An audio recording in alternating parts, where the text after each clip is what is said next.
1893 সাল। দুটি পরম তাৎপর্যপূর্ণ সমুদ্র যাত্রা ঘটে এই বছরে। একটি ভারত হতে পশ্চিমে, অন্যটি পশ্চিম হতে ভারতে। স্বামী বিবেকানন্দ গেলেন প্রতীচীকে শোনাতে ভারতের বাণী, আত্মার বাণী। আর শ্রী অরবিন্দ ফিরে এলেন প্রতীচী থেকে ভারতে, তার মাতৃভূমির তামসিক নিদ্রা ভঙ্গ করতে। 14 বছর ইংল্যান্ডে প্রবাসের পর 1893 সালের প্রথম ভাগে শ্রী অরবিন্দ ভারতের মাটিতে পদার্পণ করলেন বম্বের অ্যাপোলো বন্দরে। ভারত জননীর সাদর আলিঙ্গনে তার এক বিরাট শান্তির অনুভূতি হল। 5 বছর বয়সে শ্রী অরবিন্দ দার্জিলিং এর একটি মিশনারি স্কুলে ভর্তি হয়েছিলেন। তারপর তিনি যখন 7 বছরের, তাকে ইংল্যান্ডে নিয়ে যাওয়া হয়। তার বাবা ডাক্তার কৃষ্ণধন ঘোষ, মা শ্রীমতী স্বর্ণলতা দেবী। শিশু অরবিন্দ। সেই কচি বয়সে বিদেশি মাটিতে তার শিক্ষারম্ভ হল। প্রথমে ম্যানচেস্টারে, পরে লন্ডনে এবং অবশেষে কেমব্রিজে। সর্বত্রই তিনি তার সুদীপ্ত মেধার পরিচয় দেন, কিন্তু আইসিএস পাশ করবার সময় তিনি স্বেচ্ছাক্রমেই ঘোড়দৌড় পরীক্ষায় অনুপস্থিত হয়ে নিজেকে অমনোনীত করলেন। এবার এলো ভারত মাতার অনিবার্য আহ্বান, পরমা রূপসী তিনি দিব্য জননী। ইংল্যান্ড ত্যাগের ঠিক আগে যুবক শ্রী অরবিন্দ লিখলেন, দেবী সরস্বতী তার অরবিন্দ স্বর্গলোক হতে ডেকেছেন মোরে চির তুষার অঞ্চলে, আর যেথা ভাগীরথী দক্ষিণ সাগর পানে বহে, ফুটাইয়া তীরে তীরে পুষ্প অমরার।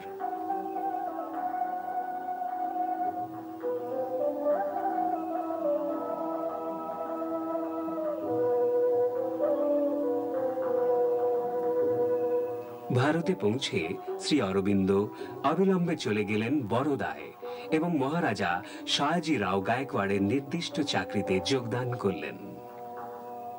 13 বছর শ্রী অরবিন্দ বরোদায় কাটালেন, প্রথমে মহারাজের সেক্রেটারি হিসেবে এবং পরে মহারাজার কলেজে ইংরেজি ও ফরাসি ভাষার অধ্যাপক হয়ে। উত্তরকালে এই কলেজে তিনি ক্রমে উপাধ্যক্ষ এবং অস্থায়ী অধ্যক্ষের পদেও নিযুক্ত হয়েছিলেন। এই সময় তিনি কলিকাতায় মৃণালিনী দেবীকে বিবাহ করেন। কিন্তু তার প্রকৃত কার্যকলাপ এই যুগেও যে কি ছিল তা বাইরে থেকে বোধগম্য হতো না। ভারত আত্মার সঙ্গে তার মিলন হচ্ছিল, জননীর সুপ্রাচীন গৌরবময় সম্পদের পরিচয় পাচ্ছিলেন তিনি। তিনি জানতেন যে সৃষ্টির সর্বোত্তম রহস্য এবং মানবের ভবিতব্যতার গূঢ় তথ্য এখানেই নিহিত আছে, এবং সেই সব রহস্য মীমাংসার সর্বোত্তম আবিষ্কারও এখানেই সম্ভব হবে। শ্রী অরবিন্দের দৃষ্টিতে ভারত জননী একটি ভূমিখণ্ড মাত্র নন, তিনি দেবী পরমা শক্তি। মায়ের স্বাধীনতাই এখন তার প্রধান লক্ষ্য হয়ে দাঁড়ালো। তার নির্দেশক্রমে বিশ্বস্ত সহকর্মীরা দেশের বিভিন্ন স্থানে গুপ্ত সমিতি গঠন করতে লাগলেন। এইসব সমরোন্মুখ সমিতির সদস্যরা স্বাধীনতার জন্য আত্মোৎসর্গ করতে সদা প্রস্তুত ছিলেন।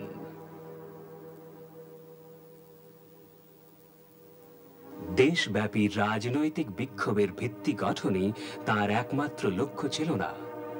ঈশ্বরের সঙ্গে একাত্ম হতে তিনি দৃঢ় প্রতিজ্ঞ ছিলেন। কাশ্মীরে শঙ্করাচার্য পাহাড়ে স্বতঃস্ফূর্তভাবে তার হল অনন্ত শূন্যের অভিজ্ঞতা।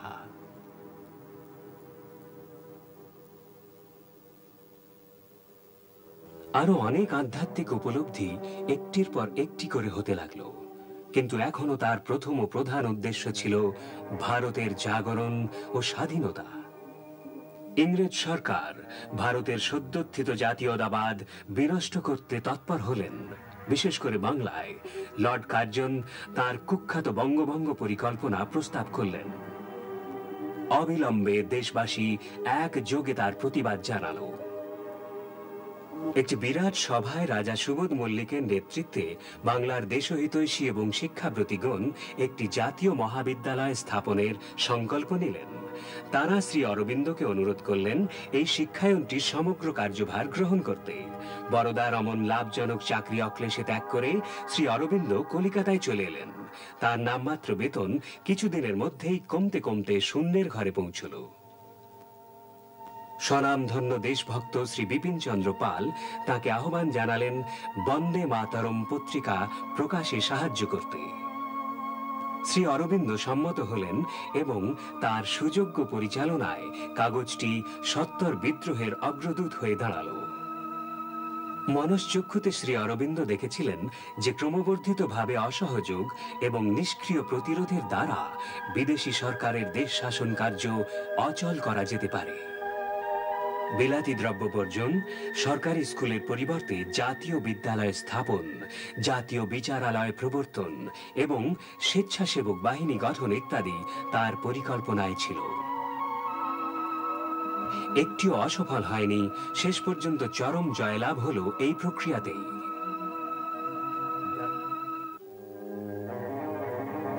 জাতীয়তাবাদী বিক্ষোভকারীদের ওপর পুলিশ পৈশাচিক অত্যাচার আরম্ভ করল।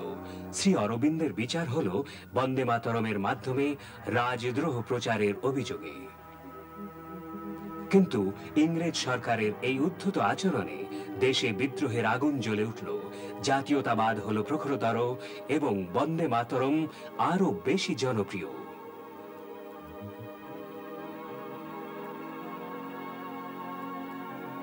শ্রী অরবিন্দের তথাকথিত রাজদ্রোহের বিচারকালে রবীন্দ্রনাথ লিখলেন তার বিখ্যাত কবিতা, অরবিন্দ রবীন্দ্রের লহ নমস্কার, হে বন্ধু হে দেশবন্ধু, স্বদেশ আত্মার বাণী মূর্তি তুমি।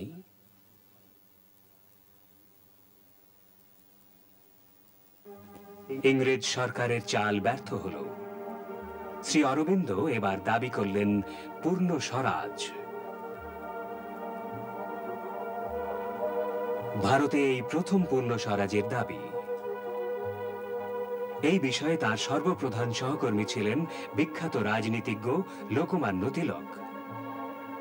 1907 সালের জাতীয় কংগ্রেসের ঐতিহাসিক সুরত অধিবেশনে তৎকালীন ভারতের প্রধান নেতারা সকলেই উপস্থিত ছিলেন। তিলক এবং শ্রী অরবিন্দের অনুগামী জাতীয়তাবাদীদের সঙ্গে মধ্যপন্থীদের সংঘর্ষ ঘটল। জাতীয়তাবাদীদের স্বতন্ত্র অধিবেশন বসল। শ্রী অরবিন্দ এবং তিলক দেশবাসীর গভীর শ্রদ্ধা অর্জন করলেন। সমগ্র ভারত উপলব্ধি করল কত অকপট তাঁদের উদ্দেশ্য। দেশের তরুণ বৃন্দ মুগ্ধ হল শ্রী অরবিন্দের ব্যক্তিত্বে। সর্বত্রই তিনি এমন আন্তরিকভাবে অভ্যর্থিত হলেন যা কোনো ভারতীয় নেতা কখনো পাননি। শ্রী অরবিন্দের প্রতিভা উল্কার মতো জ্বলে উঠল। ইংরেজ সরকার এবার হানা দিলেন জাতীয়তাবাদী তরুণদের প্রধান কেন্দ্রে, শ্রী অরবিন্দের পৈতৃক সম্পত্তি কলিকাতার মুরারিপুকুর বাগানে। যুগপৎভাবে শ্রী অরবিন্দকেও সরকার গ্রেপ্তার করল।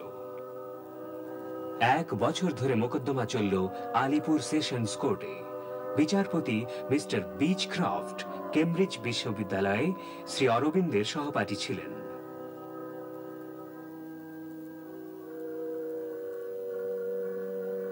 মুখ্য সংবাদপত্রগুলি মোকদ্দমার দৈনিক বিবরণী ফলাও করে ছাপতে লাগল। বাইরের জগৎ যখন এত উত্তেজিত, শ্রী অরবিন্দ রইলেন দূরের নক্ষত্রের মতোই নিস্পৃহ।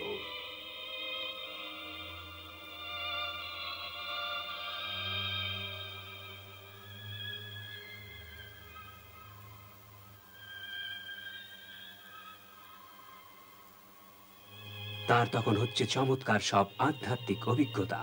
সমস্ত বস্তুতে, সমস্ত সত্তায় তিনি প্রত্যক্ষ করলেন বাসুদেব রূপী ঈশ্বরকে। তার পক্ষে ওকালতি করলেন সেকালের উদীয়মান ব্যারিস্টার C.R. দাস, পরবর্তী যুগে যিনি দেশবন্ধু চিত্তরঞ্জন নামে খ্যাত। যে অনুপ্রাণিত কথা দিয়ে চিত্তরঞ্জন তার বক্তৃতা শেষ করেছিলেন তা এখন সর্বজন বিদিত।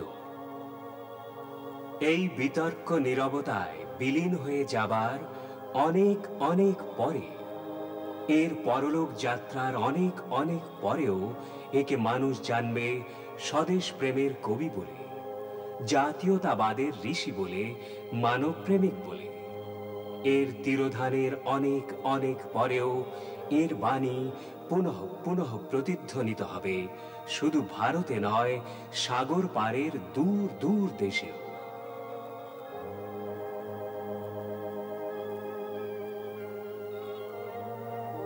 তাই আমি বলি যে এই রকম একজন মানুষ শুধু যে এই আদালতে বিচারাধীন হয়ে দাঁড়িয়ে আছেন তা নয়, ইতিহাসের আদালতেও বিচারপতির সামনে ইনি দণ্ডায়মান।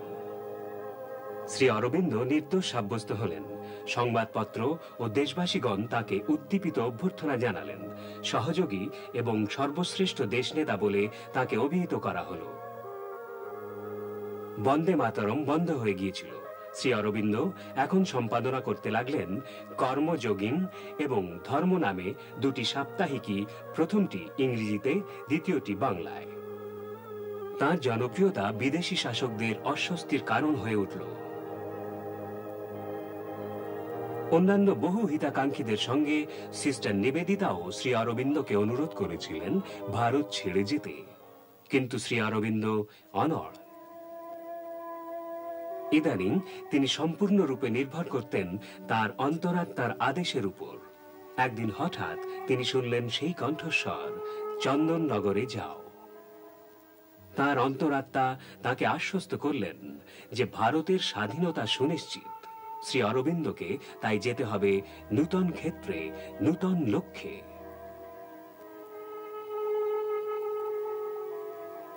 তার জন্মদিনেই ভারত স্বাধীন হল, 15 আগস্ট 1947। চন্দননগরে শ্রী অরবিন্দ আদেশ পেলেন ফরাসি উপনিবেশ পন্ডিচেরিতে যাবার জন্য। এখন থেকে মানব অদৃষ্টের অজানা দিগন্তের অনুসন্ধানে তিনি নিজেকে উৎসর্গ করলেন। চেতনায় পাড়ি দেবার এই দুঃসাহসিক কর্ম পন্ডিচেরিতেই হবে বলে বিধাতায় স্থির করেছিলেন। 4 এপ্রিল 1910 সালে শ্রী অরবিন্দ পন্ডিচেরিতে পদার্পণ করলেন। অনুরাগী ভক্তবৃন্দ তাকে অভ্যর্থনা করে নিয়ে গেলেন শঙ্কর চিট্টি মহাশয়ের বাড়িতে। একটি তথাকথিত রাজদ্রোহমূলক প্রবন্ধের জন্য ইংরেজ সরকার শ্রী অরবিন্দকে গ্রেপ্তারের পরোয়ানা জারি করলেন, কিন্তু শ্রী অরবিন্দ তখন কলিকাতার বাইরে। মিস্টার র্যামসে ম্যাকডোনাল্ড, উত্তরকালে ইংল্যান্ডের প্রধানমন্ত্রী, কলিকাতায় শ্রী অরবিন্দের সঙ্গে সাক্ষাৎ করেছিলেন। তিনি জোর গলায় বললেন যে শ্রী অরবিন্দ অনন্তের সঙ্গে ঐক্যবদ্ধ হয়েছেন। লেবার পার্টির প্রতিষ্ঠাতা মিস্টার কির হার্ডি মিস্টার ম্যাকডোনাল্ডকে সমর্থন করে শ্রী অরবিন্দের বিরুদ্ধে সরকারি পরোয়ানা জারির তীব্র সমালোচনা করলেন। ফরাসি মনীষী রোমা রোল্যাঁ শ্রী অরবিন্দকে বর্ণনা করেছেন শেষ মহারিষি বলে, যার মধ্যে ঘটেছে এশীয় ও ইউরোপীয় প্রতিভার আজ পর্যন্ত পূর্ণতম সমন্বয়। সেই অরবিন্দ এখন যোগে মগ্ন। 1914 সালে শ্রীমা ফ্রান্স থেকে এলেন। সেই তার প্রথম শ্রী অরবিন্দ দর্শন। শ্রীমার জন্ম ফ্রান্সে। পৃথিবীতে তার জীবনের যে এক ঐশ্বরিক উদ্দেশ্য আছে সে সম্বন্ধে তিনি সদা সচেতন ছিলেন। 1914 সালের 29 মার্চ শ্রী অরবিন্দকে দর্শন করে তিনি সত্বর বুঝতে পারলেন যে এতদিন যে মূর্তি তাকে আধ্যাত্মিক সাধনায় পথ প্রদর্শন করেছেন তিনি শ্রী অরবিন্দই। শ্রী অরবিন্দকে দর্শনের পর শ্রীমা লিখলেন, গতকাল আমরা যাকে দেখলাম তিনি মর্তে অবতীর্ণ হয়েছেন। তার উপস্থিতি নিশ্চিতভাবে প্রমাণ করছে যে একটা দিন আসবেই যখন অন্ধকার আলোয় রূপান্তরিত হবে। 1914 সালে শ্রী অরবিন্দ আর্য পত্রিকা আরম্ভ করলেন। তার মুখ্য রচনাগুলির প্রায় সবকটি আর্যতে ধারাবাহিকভাবে প্রথম প্রকাশিত হয়।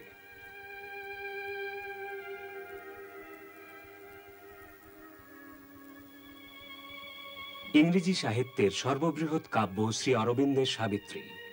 একজন পাশ্চাত্য সমালোচকের মতে খুব সম্ভবত এটি ইংরেজি ভাষার সর্বশ্রেষ্ঠ মহাকাব্য, পূর্ণাঙ্গ বিশ্বজাগতিক কবিতা। সাবিত্রীতে শ্রী অরবিন্দ ব্যক্ত করেছেন ক্রমপ্রকাশমান মানব অদৃষ্টকে। মহাভারতের গল্পানুযায়ী সত্যবানের মৃত্যু পরাভূত হয়েছে সাবিত্রীর প্রগাঢ় পবিত্র প্রেমের কাছে। একদিন মানব জীবনে ভগবত প্রেমের সর্ববিজয়ী আগমন পরাস্ত করবে মানুষের সমস্ত দুঃখকে, যাদের নিষ্কর্ষ মৃত্যু। শ্রীমা পন্ডিচেরিতে ফিরে এলেন 1920 সালের 24শে এপ্রিলে। জননী আসবার সঙ্গে সঙ্গে তার সন্তানেরা পৃথিবীর সব দেশ থেকে এসে তার চারপাশে জড়ো হলেন। সংসার ত্যাগী সন্ন্যাসী এরা নন, পরন্তু আধ্যাত্মিক উপলব্ধির ভিত্তিতে প্রতিষ্ঠিত জীবনের সাধক। পৃথিবীতে এবং পার্থিব অস্তিত্বেই দিব্য জীবন লাভ করা এদের আদর্শ। কালক্রমে শ্রী মা ও শ্রী অরবিন্দকে কেন্দ্র করে স্বতঃস্ফূর্তভাবেই গড়ে উঠল শ্রী অরবিন্দ আশ্রম।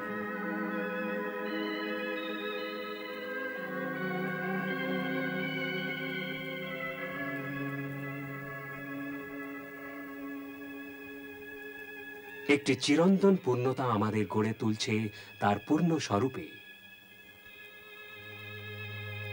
শ্রী মা ও শ্রী অরবিন্দের দৃষ্টিতে মানব একটি বিবর্তনশীল সত্তা, যার উন্নয়ন হবে এক মহান উৎকৃষ্ট সত্তায়।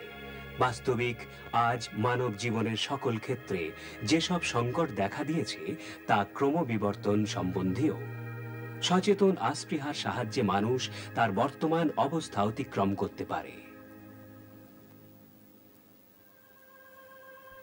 বাহ্য জগতের সমস্ত কর্মভার শ্রীমার ওপর অর্পণ করে 5ই ডিসেম্বর 1950 সালে শ্রী অরবিন্দ দেহ ত্যাগ করলেন।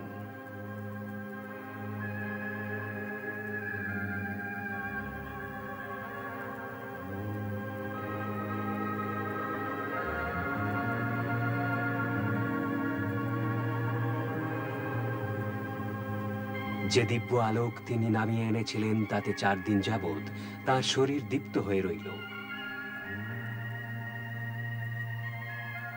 সুউচ্চ পর্বত থেকে নেমে নদী যখন প্রথম মাটির ওপর ঝাঁপিয়ে পড়ে, তার প্রচণ্ডতা হয়তো মাটির পক্ষে অসহ্য হয়, কিন্তু তারপর মাইলের পর মাইল ধরণীকে সে সুফলা শস্য শ্যামলা করে, মাটির সন্তানের মুখে ফোটায় জীবনের হাসি। হয়তো এই বিরাট সুপরিকল্পিত আত্মবলিদানে দেহ ত্যাগ যার প্রতীক, শ্রী অরবিন্দ পৃথিবীতে অতি মানসিক আলোর প্রবাহ সহজ করে দিলেন। এই আলোই আনবে মানব ভবিতব্যের নবীন উষা। 9 ডিসেম্বরে শ্রী অরবিন্দের দেহ সমাধিতে রাখা হল। গুরুদেবের এই দেহের তাৎপর্য শ্রীমার লিখনে বর্ণিত হয়েছে। আমাদের প্রভুর হে পার্থিব আবরণ, আমাদের অশেষ কৃতজ্ঞতা গ্রহণ করো। তুমি আমাদের জন্য কর্ম করেছ, যুদ্ধ করেছ, দুঃখ পেয়েছ, আশা করেছ, এত সহ্য করেছ, সংকল্প করেছ, প্রয়াস করেছ, গঠন করেছ, সাধন করেছ। তোমাকে আমরা প্রণাম করি এবং প্রার্থনা করি যে আমরা যেন এক মুহূর্তের জন্যেও না ভুলি তোমার কাছে আমরা কত ঋণী।